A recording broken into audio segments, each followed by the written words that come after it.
Quel est le point commun entre un ébéniste, un sandalier et une designer de porcelaine?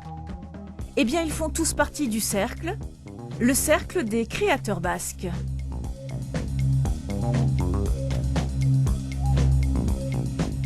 Le cercle, c'est une idée des créateurs des tissages Janvier et des poteries Goicoechea, une association née il y a 4 ans pour promouvoir les talents de 9 entreprises artisanales du Pays basque. Le Cercle des créateurs, c'est une association, c'est pas ni une IGP, c'est pas une... on est là pour parler de notre savoir-faire qui est effectivement local, puisque les créateurs, les têtes pensantes ou les fabricants sont ici en local. Le plaisir est dans l'échange, dans le partage de ce que chacun vit, de ce que chacun traverse, la façon de fabriquer. Pour entrer dans le cercle, il faut être adoubé. Une entreprise égale un métier. Dans la famille des ébénistes, voici à Bayonne les créations François Desmarcheliers. Elle fabrique des pièces uniques depuis 1985. On ne fait jamais 2 fois le même meuble, même si c'est le même modèle. Comme moi en tant que designer et le client avec sa personnalité va influer et va donner une impulsion un peu différente sur chaque meuble, il devient unique comme chacun de nous est unique.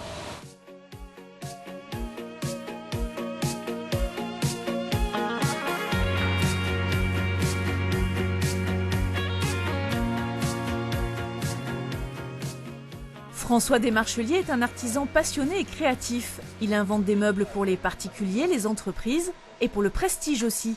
En ce moment, il travaille avec son atelier sur ce piano de concert qui sera exposé au Grand Palais à Paris à l'automne. Je considère que moi, la tradition, c'est pas de reproduire des meubles anciens avec des techniques anciennes, c'est de retrouver l'esprit que les artisans de l'époque ou les designers, qu'on n'appelait pas designers, mais Boulle, du temps de Louis XIV, était un designer. Il avait un certain esprit, on essaie de retrouver cet esprit-là. Un défi quotidien pour les 7 artisans de cet atelier, fiers de créer des meubles uniques. On est obligé de chercher, d'inventer des choses, parce que bon, la machine est là, certes, mais les dessins et les programmes, il faut les faire. Les créations François Desmarcheliers font partie des ateliers d'art de France, un savoir-faire reconnu mais qui souffre d'un manque de visibilité. C'est là que le cercle des créateurs prend toute sa dimension. On travaille le bois, mais on n'est pas très fort au niveau de la communication. Et c'est vrai que le groupe permet d'avoir un poids pour communiquer mieux. Et dans le groupe, il y a déjà des entreprises comme Alki, comme Goicoechea, comme Janvier, qui ont déjà un circuit de communication qui sont très très puissants. Et c'est vrai que c'est une synergie dont on profite aussi. Grâce au cercle, l'ébéniste a rencontré Béatrice Penn, la designer de porcelaine.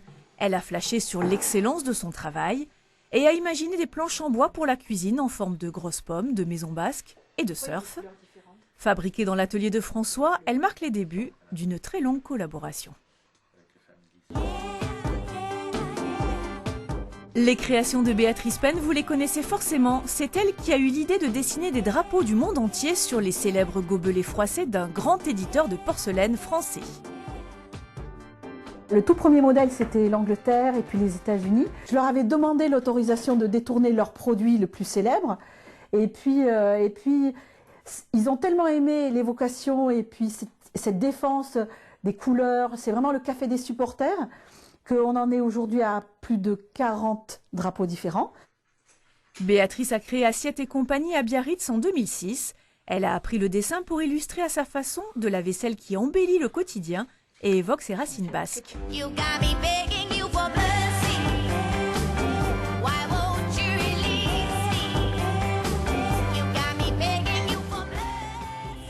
Ça, c'est le dessin original de la collection Family Surf, qui est l'une des premières collections. Et après, c'est envoyé chez mon éditeur de porcelaine, qui me fait des séries spéciales avec mon dessin intégré dans l'émail de la porcelaine.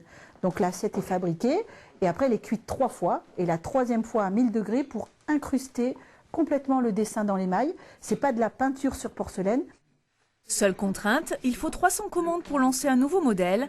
Pour sa petite entreprise, Béatrice Penn ne manque pas d'idées et de soutien grâce au Cercle des créateurs basques. Ce que j'aime bien dans les réunions qu'on peut avoir à l'association, c'est qu'aussi, de temps en temps, quand il y en a un qui est en panne sur une idée, sur un problème technique, sur parfois même des problèmes d'hommes, quoi, eh bien on s'écoute, on partage nos contraintes et puis on essaye d'épauler.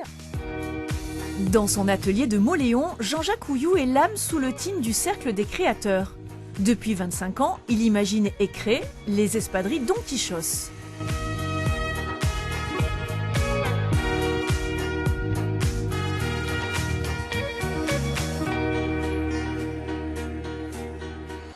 Jean-Jacques a succédé à une famille de sandaliers qui a œuvré pendant plusieurs générations sur ces machines.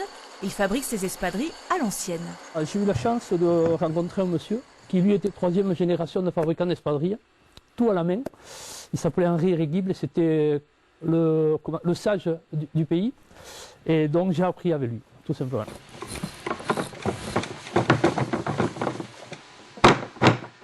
Les autres étapes sont tout aussi artisanales. La semelle est fabriquée ici par exemple avec du caoutchouc sans colorant.